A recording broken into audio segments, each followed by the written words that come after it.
Back in the pack, meanwhile, one of the best battles going on right now is between Buddy Baker and Bobby Allison as they are going for that 4th position. Bobby Allison has it, but Buddy Baker has been challenging him for several laps now, and you can see how Buddy is running that low line, just as he explained a little bit earlier to us. That's where he likes to be because simply that's the fastest way around Talladega. Baker has been the cream in recent laps, meaning he started in 7th about 4 laps ago, and he's been steadily rising. He just passed Dale Earnhardt about a lap ago. Bobby Allison is next up. Son Davey should be next. You can see Earnhardt, the yellow car still in the picture.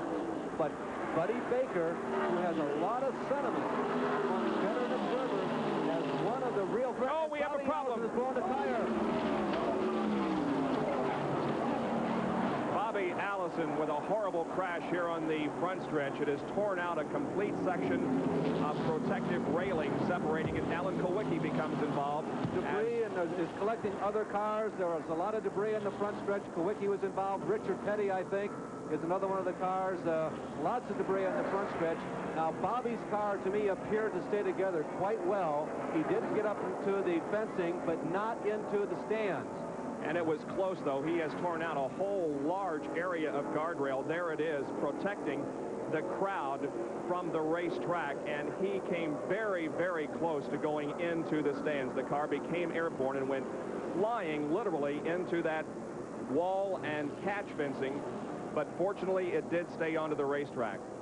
Bobby Allison is moving around in the race car, and that is certainly good news for us, but he has to be quite shaken after a tremendous crash. The red flag has been brought out, and quite frankly, Larry, I think we're going to have to be red for quite a while because we cannot race with that protective fencing in the shape that it's in. It's just not safe for the spectators. It's pretty obvious why it was there, happening right underneath Harold Kinder.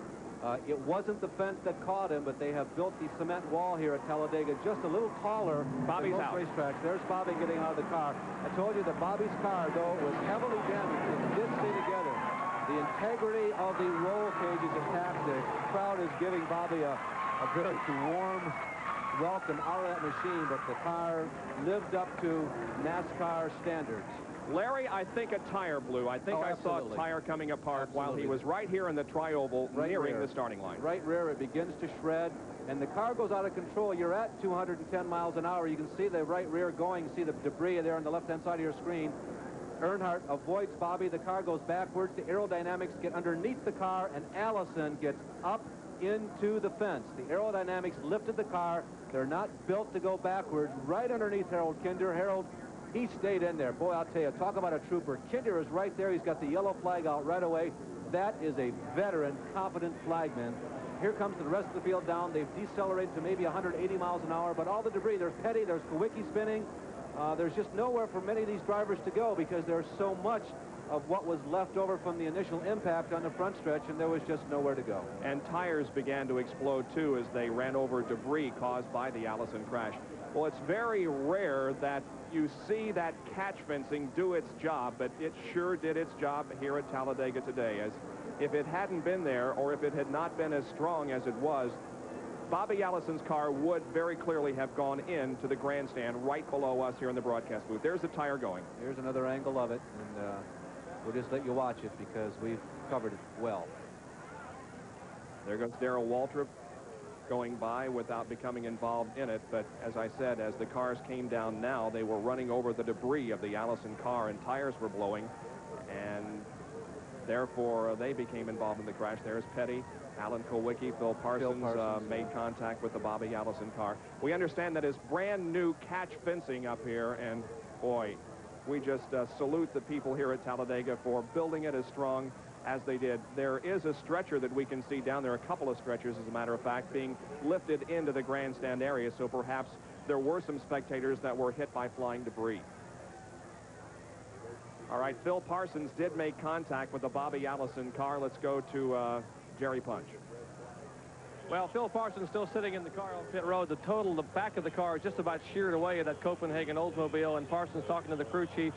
Apparently his day is over with. I don't think the car will be fixable. They're going to try to bring it behind the wall. Maybe we'll get a comment with Phil in just a moment and find out exactly what happened down there. All right, so Phil gathering his thoughts, and you can see him sort of gesturing to his crew. I really don't know what happened, but I became involved. There, meanwhile, is the Bobby Allison car that has come to a rest between the start-finish line and turn number 1. The ambulances are there. The track crews are there cleaning up the debris. Well, we will go inside now, Cale Yarborough's car, and see how it looked to him. There he is following behind Greg Sachs, the Valvoline number 50. The accident is beginning to unfold. It's already unfolded up in front of him, and there's Cale trying to weave his way through all the pieces lying on the ground. You can see that Greg Sachs goes into a spin. Greg made a left turn, a right turn. There's Cale. He's trying to avoid Rusty Wallace. He goes sideways. He goes up, gets along the outer wall. I think he avoided significant contact. He brings it back around. It does a reverse spin as he is beginning to fight at the wheel. And now he can use the banking to coast down to the bottom of the racetrack, crank it to the right, try and get that thing to start back up again. The red light comes on, indicating that the engine has been stalled, and then Cale Yarborough can get back around. A scary moment for Cale Yarborough, and a scary moment for many of these drivers who became involved in this Bobby Allison crash in the Tri-Oval. There is Richard Petty, who was also spinning, trying to avoid the cars that were in front of him. A comment, by the way, about Phil Parsons, whose car does appear to be terminally damaged. He was one of the dark horse favorites. As many of you who follow Winston Cup racing know, many times a dark horse will win here at Talladega. And Davey Allison, Sterling Marlin, and Phil Parsons are three of the people who had not won here recently that were definite threats for today. Once again, a replay from the in-car camera of Cale Yarborough. This is at real speed, so it'll be just as Cale saw it.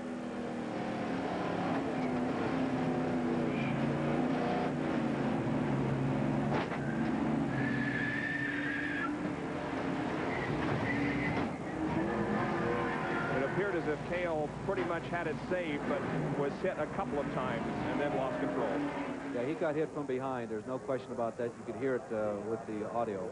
All right, let's go to Jerry Punch again and Phil Parsons.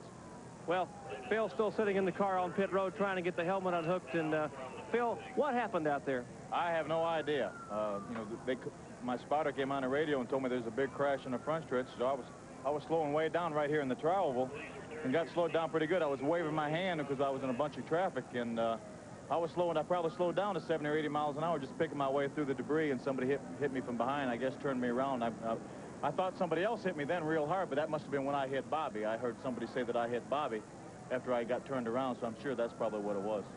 Are you going to have to park it down? I haven't looked at the car. I don't know. Not unless we absolutely have to. I'll assure you of that. Well, Phil Parsons in the car. Now, take a look at the damage on the car as he climbs out. The rear of the car completely collapsed back here, but the important safety feature, the fuel cell is still intact. No fuel leaking from underneath that car. In the back of the car, it's completely shoved in. You see Phil getting out, surveying the damage here. Some of the sheet metal bent, battered. He is completely okay. The driver's compartment intact, but the fuel cell did save that. No fire, no fuel on the racetrack. A good safety feature here in Winston Cup competition. Thank you, Jerry, for that report from Phil Parsons. Bobby Allison's car, meanwhile, has been loaded onto a flatbed and is being taken off the racetrack, and it's a very badly damaged Miller American Buick that Bobby Allison climbed out of, fortunately uninjured, but we're concerned about some spectators who may have been hit by flying debris. The track security and the Talladega Sheriff's Department is on the scene, trying to keep the crowd under control as they assess the damage and possible injuries. That is the area of the crash, and it is just almost underneath Harold Kinder's starting area. Well, let's once again go down to the pit area for this report. And I'm with Benny Urtel. He's team manager for Stavola Racing. Benny, you were close to that accident. Yeah, I was up there spotting for Bobby, and when he come through the Tri-Oval, the right rear tire blew, and that the air picked up the car and sent him right into the grandstands and ripped down portion of the fence. And then when he came back onto the track, spun around a few more times, and he said he was all right for now. And then here come Phil Parsons and hit him again in the door. Then I asked him how he was, and he still said he was all right. So that's racing, I guess. How about the grandstand? Could you see, is everybody okay up there? Everybody in the grandstand seemed to be okay from my vantage point, but I'm not really sure, Dick. Well, that's good news. We certainly hope everybody is okay. Benny Urtel, he was real close to that thing. He said it almost got him. All right, thank you, Dick. 22 laps have been completed here at Talladega out of 188. And that's kind of ironic because it was the number 22 car of Bobby Allison's that started this multi-car accident here in the Tri-Oval. There is Allison's car being taken back to the garage area on the flatbed. Well, a scary moment for all of us. We hope that everybody in the grandstand is okay. It appears as if all the drivers managed to escape this very bad crash okay here at Talladega. So we're going to take another commercial break. We are under a red flag condition at Talladega.